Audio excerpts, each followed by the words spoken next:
Welcome to the scholars. जैसे कि जो मैंने बताया कि सीबीएसई 2024 के जो बोर्ड हो रहे हैं उसमें एसएसटी के लिए जो इम्पोर्टेंट क्वेश्चंस हैं वो मैं आपको लगातार दे रहा हूँ। और ये जो इससे पहले करवाया था वो पार्ट 1 था और चैप्टर नंबर 1 से आता है, ये चैप्टर नंबर 1 से आता है। और अभी जो मैं तो आपको देने जा रहा हूँ ये चैप्टर नंबर 2 है। इसमें 1 लाइन क्वेश्चन है, कुछ क्वेश्चन भी हैं, कुछ टॉपिक भी हैं जो मैं आपको 1-2 लाइन से समझाने की कोशिश करूँगा। ठीक है, तो 25 क्वेश्चन हमारे इससे पहले हो गए थे, तो 26 वाला यहाँ से है। ठीक है, तो इसमें लिखा हुआ है what is refer to absolutism. Absolutism का मतलब ये है, इससे पहले बताया था मैंने, यानी कि जो ऐसी सोच, यानी कि जो कह सकते हैं जो मोनार्की को सपोर्ट करने वाली सोच होती है उसको एब्सोल्यूटिज्म कहा जाता है। लेकिन लिखा हुआ है unrestricted despotic and authoritarian monarchical system of rule और government is refer to absolutism. ठीक है, तो ये हो गया। अगला देखिए क्या है, अगला लिखा हुआ है define the nation. Define the nation, nation का मतलब एक सिंपल सी बात ये है, यानी कि जब आप जुड़े हुए होते हैं कल्चर से, पास से, कोई हिस्ट्री से, लैंग्वेज से, जब ऐसे जुड़ने के बाद एरिया में रह रहे होते हैं तो उससे जो फीलिंग आती है उसको नेशन बोलते हैं। देखिए लिखा हुआ है a body of people who are united by same past है। सेम पास्ट यानी कि हिस्ट्री की बात कर रहे हैं, और culture, political system. Culture, culture का मतलब क्या होता है, सेम लैंग्वेज है आपकी, सेम फेस्टिवल है आपके, और आसपास का हेरिटेज है वो सेम चलता है, इस तरीके की चीज़ें रहती हैं। उसको क्या बोलते हैं, इस इंटरेस्ट को बोलते हैं हम लोग नेशन, जो आज के टाइम पे हम इसको देख रहे हैं। अगला देखिए क्या लिखा हुआ है, what was the concept of the nation state. आप सिंपल सी बात, नेशन बताया बताया आपको, ठीक। उसके बाद नेशन स्टेट क्या है तो समझने की कोशिश करिए। The concept of a nation state was one in which people and rulers of, देखिए पीपल यानी कॉमन पीपल की बात कर रहे हैं, and the rulers of land. Rulers of land का मतलब ये होता है कि जो वहाँ के किंग होते हैं या फिर लीडर्स होते हैं, यानी कि उन दोनों की कलेक्टिव फीलिंग होती है किसके लिए, आइडेंटिटी, मतलब कि कलेक्टिव फीलिंग होती है, एक सेंस होता है किसके लिए, मतलब कि उस कंट्री से या उस नेशन से अपने आप को जानते हैं। यानी कि ये जो रूलर्स रहेंगे वो इनके लिए काम कर सकते हैं और ये इनके लिए काम कर सकते हैं। मोनार्की में देखने को नहीं मिलता है, यानी कि जो मोनार्की होती है, मोनार्की में ये देखने को नहीं मिलता है। ठीक है, तो अगला आता है देखिए प्लेबिसाइड। प्लेबिसाइड का मतलब बहुत छोटा सा है, यानी कि एक ऐसा वोट, यानी कि 3-4 मतलब ग्रुप में मालूम पड़ा कि 10-15-100 लोगों ने वोट किया है, उस पूरे वोट को एक काउंट कर दिया, तो इस तरह के वोट का मतलब कि ऐसा वोट जो क्या करता है, यानी कि डिसाइड कर सकता है चीज़ों को, रिजेक्ट कर सकता है या फिर एक्सेप्ट करता है किसी प्रपोजल को एक ही वोट से, तो उसको बोलते हैं प्लेबिसाइड। अगला देखिए what was the major changes that occurred in the political and constitutional scenario due to French revolution in Europe. अब सिंपल सी बात है, फ्रेंच रेवोल्यूशन जो यूरोप में हुआ था उसने तो यूरोप की पूरी तस्वीर बदल के रख दी। क्योंकि उससे पहले क्या दिखाई पड़ता था, उससे पहले दिखाई पड़ती थी हमें मोनार्की वहाँ पे, यानी कि राजा का बेटा राजा बनेगा। उसके बाद लेकिन फिर क्या हुआ, वहाँ से चेंजने के बाद जैसी फ्रेंच रेवोल्यूशन होता है उसके बाद एक चीज़ लोगों ने सीख ली, वो क्या है, डेमोक्रेसी। डेमोक्रेसी, डेमोक्रेसी लोग नहीं जानते थे क्या होता है, बस डेमोक्रेसी में उनको ये मालूम था कि जो लोग वहाँ पे हैं उनके भी क्या होते हैं, उनके भी कुछ राइट्स होते हैं, यानी फंडामेंटल राइट्स होते हैं। ये देखिए लिखा हुआ वही है, the French revolution led to the transfer of sovereignty from the monarchy to a body of French citizen. It proclaimed that it was the people who would henceforth constitute the nation and shape its destiny। अब simple सी बात ही समझिए, sovereignty का मतलब क्या होता है। Sovereignty का मतलब ये होता है, यानी कि जब आपका इंटरनल कोई मैटर होगा, यानी किसी कंट्री का जो इंटरनल मैटर होगा, इंटरनल मैटर जब होगा तो उसके लिए डिसीजन वो कंट्री खुद करेगी, कोई बाहर से सुपरविजन की ज़रूरत नहीं पड़ेगी, ना बाहर से कोई उसमें इंटरफेयर कर सकता है। ठीक है, अगला देखिए क्या है, name the province under the Habsburg. देखिए हैब्सबर्ग में एक बहुत बड़ा एम्पायर था हैब्सबर्ग, यूरोप में आपको मालूम ही है कि यूरोप था, यूरोप में सारे एम्पायर थे, तो हैब्सबर्ग भी यूरोप में बहुत ही बड़ा एम्पायर था। उसमें देखिए कौन कौन से आते थे एरिया। देखिए Habsburg ruled over Austria Hungary, यानी कि आज का जो ऑस्ट्रिया हंगरी का इलाका है उसमें वो किसके अंडर में था, वो हैब्सबर्ग एम्पायर के अंडर में था।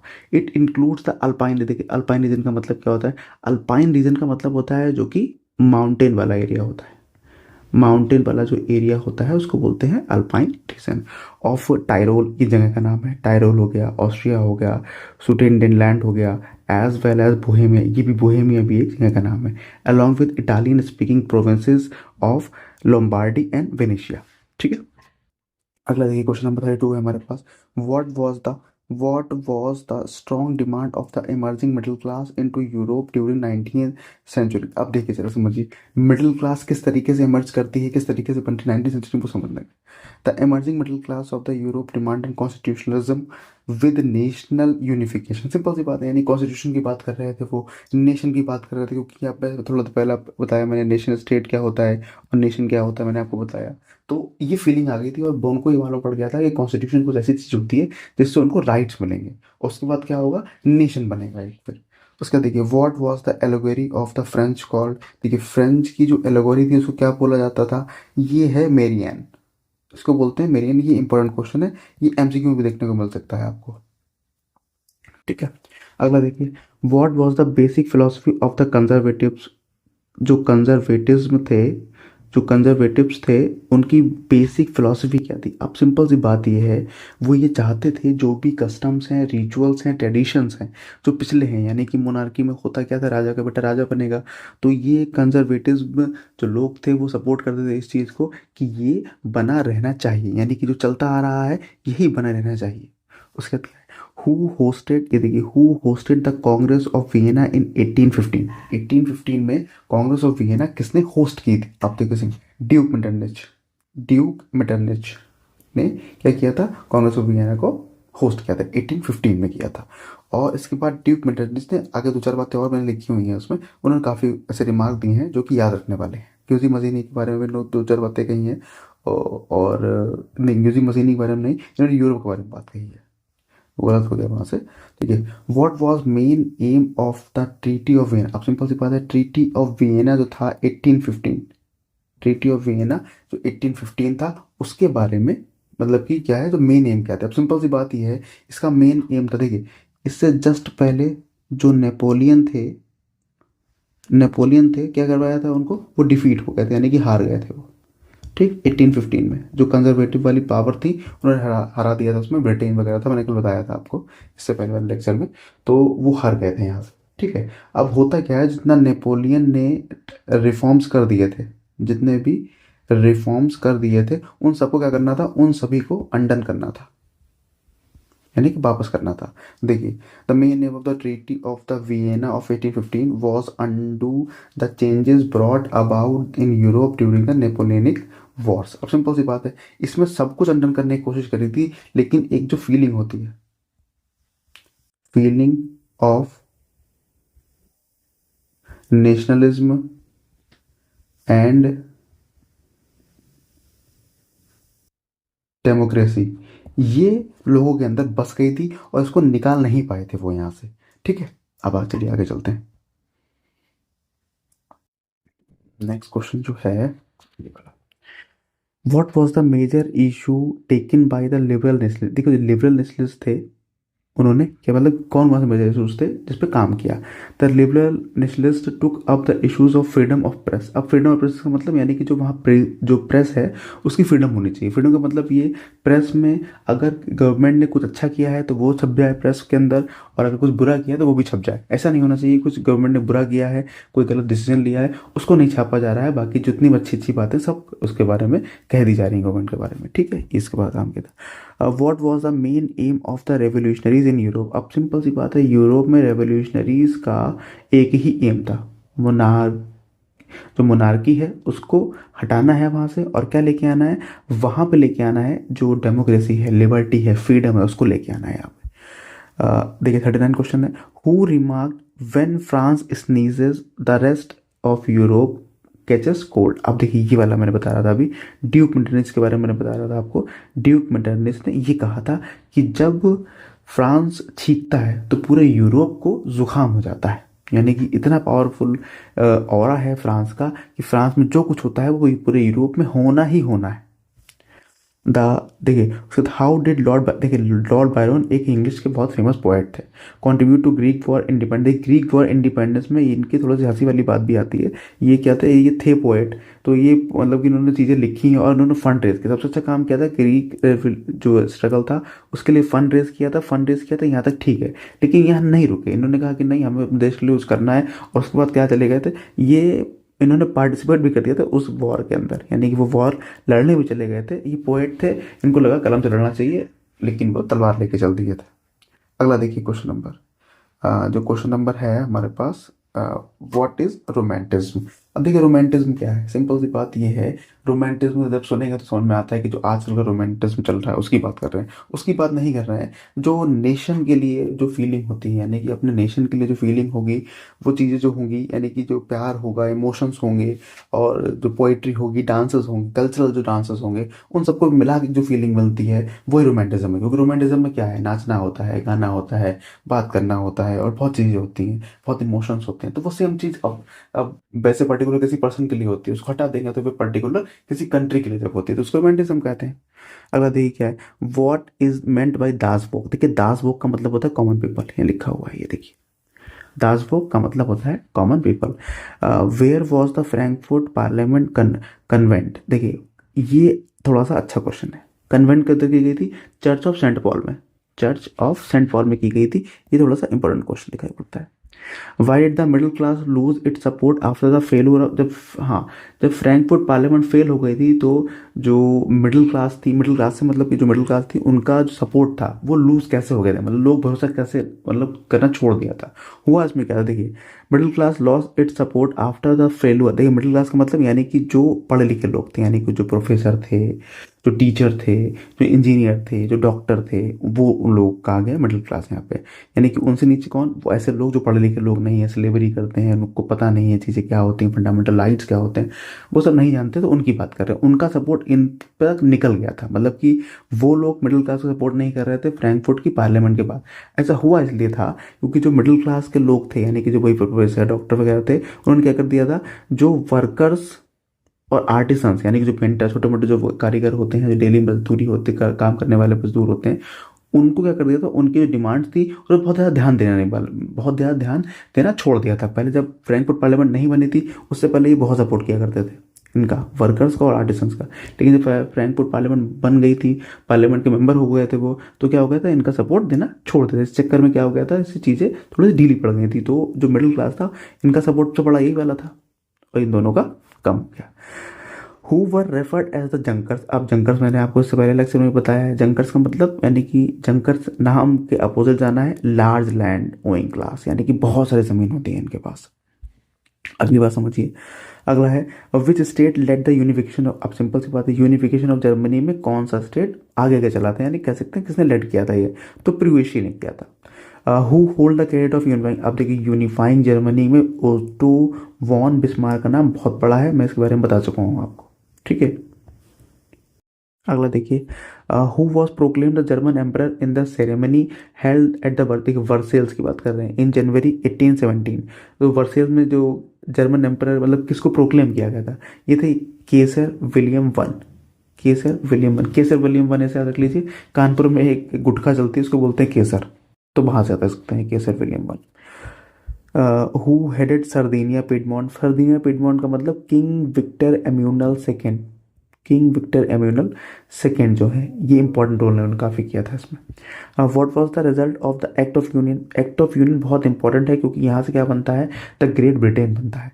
द ग्रेट ब्रिटेन का मतलब यानी कि वो उसमें स्कॉटलैंड आ गया, आयरलैंड आ गया, और लंदन तो उसमें था ही, इंग्लैंड वगैरह उसमें तो पहले से आ रहा था, तो उसमें मिला के क्या बन गया था, द ग्रेट ब्रिटेन बन गया था। 1707 में हुआ था। 1707 में जब वहाँ पे, यानी कि आप यूरोप की बात करेंगे तो ग्रेट ब्रिटेन बन रहा था, और सेम टाइम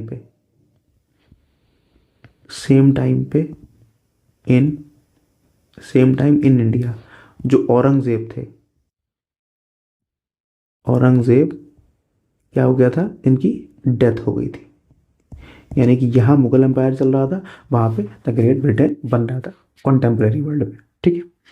अगला देखिए, which Italian patriot organise the group of soldiers known as red shirt. ये रेड शर्ट वाला बहुत इंपॉर्टेंट है, ये हमारे यहाँ भी थोड़ा सा इंडिया में चलने को चला था ये, उसके बारे में तो मैं अगले चैप्टर में बताऊंगा, इंडिया के बारे में अगली वजह। मैंने आपको बताया था एक नाम ग्यूजीब गैरिबल्डी, मैंने कहा था इनका नाम भी यूरोप के लीडर्स में काफ़ी अच्छे तरीके से लिया जाता है, काफ़ी बड़े सोल्जर थे ये, तो इन्होंने बताया था रेड शर्ट। ये इंपॉर्टेंट क्वेश्चन है, रेड शर्ट वाला अच्छा क्वेश्चन है, आ सकता है यहाँ से। देखिए उसके बाद लिखा हुआ है हु वॉज जर्मेनिया, सिंपल सी बात है, एल्गोरी थी जर्मनी की। हु वॉज द स्ले हु वॉज द स्लेव्स। अब स्लेव्स का मतलब है, देखिए the inhabitants of the region under the Ottoman empire like the modern day का मतलब यानी कि आज के टाइम पे ही इसमें आता है। और जब पास्ट की बात करेंगे तो किस में आता था, ओटोमन एम्पायर में आता है, यानी कि जो बुल्गारिया हो गया, अल्बेनिया हो गया, ग्रेस हो गया, मैसेडोनिया हो गया, क्रोशिया हो गया, बोस्निया हर्जवेनिया हो गया, स्लोवेनिया हो गया, सर्बिया हो गया एंड मॉन्टेग्रो हो गया, कॉल्ड स्लेब्स। इस एरिया के जो लोग थे, यानी कि इनहेबिटेट का मतलब जो वहीं बॉर्न हुए हैं, ठीक है। What was the Balkans area explosive. अब सिंपल सी बात है, बल्कन के बारे में आपने पढ़ा है, पढ़ते हैं नेशनलिज्म और इम्पलिज्म क्या होता है। तो बल्कन, सिंपल सी बात समझने की कोशिश करिए कि जो नेशनलिज्म की फीलिंग है वो हर जगह दिखाई पड़ रही थी। तो बल्कन्स के लोग, वहाँ जो बल्कन में रहने वाले जो बल्कन्स थे, बड़ा परेशान थे, वो सप्रेस किए जा रहे थे, बहुत ज़्यादा सप्रेस किए जा रहे थे। तो उसमें क्या होता क्या है कि वो एक्सप्लोजन तो होना ही था, क्योंकि सप्रेस इतने किए जा रहे थे। उन्होंने देखा कि आसपास ये हो रहा, तो हम भी ये चीज़ करते हैं, की कोशिश करते हैं। अब what do you mean by nationalism, अब बताया नेशनलिज्म देखिए क्या होता है, सिंपल सी बात है, बता के लाए हैं अभी हम आपको नेशनलिज्म क्या होता है। उसका देखिए, Duke Metternich was the counsellor of the which country. अब विच कंट्री मतलब ये ऑस्ट्रिया के थे, ड्यूक मेटरनिच। दो बातें और बताइए इनके बारे में, वो भी देख लीजिएगा ऊपर। What decision were taken the Congress of Vienna. Congress of Vienna ने कौन सा डिसीजन लिया था, देखिए कांग्रेस ऑफ वियना बहुत इंपॉर्टेंट है, बताया भी मैंने अपने इंपॉर्टेंट टॉपिक्स में।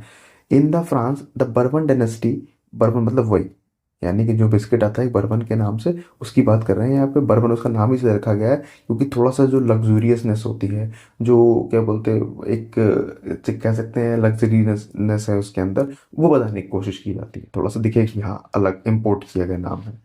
Was restored to power with the number of states set up on its boundary. Prussia was given important new territories. Austria got control of हुआ क्या था, यानी कांग्रेस वियना के बाद जो था, जो फ्रांस था, फ्रांस के चारों तरफ कर दिया गया, क्या कर लिया गया था, चीज़ों को घेर लिया गया ताकि फ्रांस जो है अपनी बाउंड्रीज को और ना बढ़ा सके। तो इस तरफ देखिए लिखा हुआ है। ठीक है। ऑस्ट्रेलिया और जो ऑस्ट्रिया था उसको कंट्रोल मिल गया था किसका, नॉर्थन इटली का मिल गया था। और जो रशिया था, Russia was given the part of Poland, यानी कि थोड़ा सा पोलैंड का पार्ट जो है वो रशिया को दे दिया गया था उस समय की बात है। Which treaty recognised Greece as the independent state, इसको बताया गया था।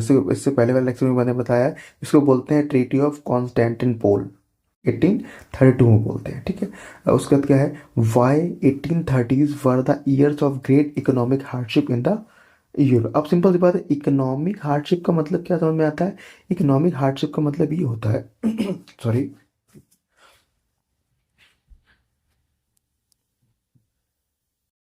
इकोनॉमिक हार्डशिप का मतलब ये होता है कि जब लगातार किसी एरिया में वॉर होते रहते हैं, टुर्मोइल चलता रहता है, मालूम नहीं पड़ता कब कहाँ से क्या हमला हो जाएगा, तो उस समय लोग डर रहे होते हैं, काम करने घर से नहीं निकलते हैं, अनएम्प्लॉयमेंट बहुत ज़्यादा बढ़ जाता है, फैक्ट्री चलती हुई होती हैं, उन पर नुकसान हो जाता है, किसी ने मिसाइल लगा दी, किसी ने कुछ कर दिया, किसी तरीके से आग लगा दी, मतलब बहुत सारे नुकसान जो होते हैं। तो उससे होता क्या है, अनएम्प्लॉयमेंट बढ़ जाती है, लोग घर में रहेंगे तो पॉपुलेशन बढ़ जाती है, माइग्रेशन मतलब कि लोग जगह छोड़ने लगते हैं, क्योंकि प्राइस, अब सिंपल सी बात है, चीज़ें नहीं है, मालूम पड़ा कि कोई ब्रेड की फैक्ट्री है उसमें आग लग गई है वॉर के टाइम पे, अब प्राइस तो उसका बढ़ ही जाएगा। और जैसे भी यूरोप वाले लोग जो हैं वो वैसे ही बहुत ज़्यादा ब्रेड खाना पसंद, जैसे हम लोग यहाँ पे इंडिया की बात करें तो रोटी सब्जी खाना पसंद करते हैं, तो यूरोप में से ब्रेड चलती है, ब्रेड के साथ भी वो सब कुछ लेना पसंद करते हैं। तो फिर ये यहाँ से चीज़ें इस तरीके से क्या हो गया था, ये तो इसको कहते हैं ग्रेट इकोनॉमिक हार्डशिप। अब सिंपल सी बात है, जहाँ वॉर चलेगा वहाँ पे ये इकोनॉमिक इकोनॉमिक जो हार्डशिप होगी वो हो ही जाती है, कोई उसमें बहुत बड़ी बात नहीं है, ये हो ही जाती है। ठीक है, चलिए फिर ये लेक्चर जो हमारा है, यानी कि rise of nationalism in Europe में से जितने अच्छे क्वेश्चन थे, जितने अच्छे टॉपिक्स थे, मैंने करवाने की 2 लेक्चर में, इससे पहले वाला P1 लिया है, ये P2 पार्ट 2 है ये वाला, इस पर लेने की कोशिश की है। बाकी की बातें हम लोग करेंगे नेक्स्ट जो लेक्चर हमारा आएगा। तब तक के लिए थैंक यू ऑल।